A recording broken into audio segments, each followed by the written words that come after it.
So you have your to not do list, you have your to do list, you have your to fix list, you have your quantity list, you have your qualities list. Your to not do list is more important than your to do list in the sight of Allah subhanahu wa ta'ala. Your to leave off, what you're going to stop, is more important than what you're going to start. Because you are meant to go back to Allah subhanahu wa ta'ala. Your fitrah, your natural inclination is to go back to Allah subhanahu wa ta'ala. Jannah is your destination on the GPS so long as you don't take a wrong turn. So your to not do list is more important than your to do list. So I'm challenging each of you to first and foremost have a to not do list for Ramadan. And then make your to do list.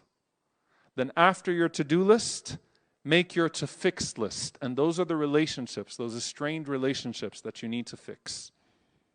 Make your list from now. What are the quantifiable, consistent deeds that I will do after Ramadan? Make your after Ramadan quantity list now. Don't wait till Ramadan finishes to try to pick up the scraps. Say in Ramadan, I'm going to read this much Quran. After Ramadan, I think I can reasonably do this much every single day. In Ramadan, after Ramadan, I'm going to try to pick up my Qiyamul Layl. I think I can pray witr every night, inshaAllah ta'ala. I think, knowing myself, I can do witr every night. I think I can add 2 rak'ahs every night. You have your qualities list. What are the qualities?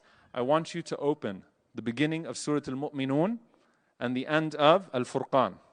The qualities of Al-Mu'minun, the qualities of the believers, in the beginning of Surah Al-Mu'minun, قَدْ أَفْلَحَ الْمُؤْمِنُونَ الَّذِينَ هُمْ فِي صَلَاتِهِمْ خَاشِعُونَ, until the end of it. Those qualities.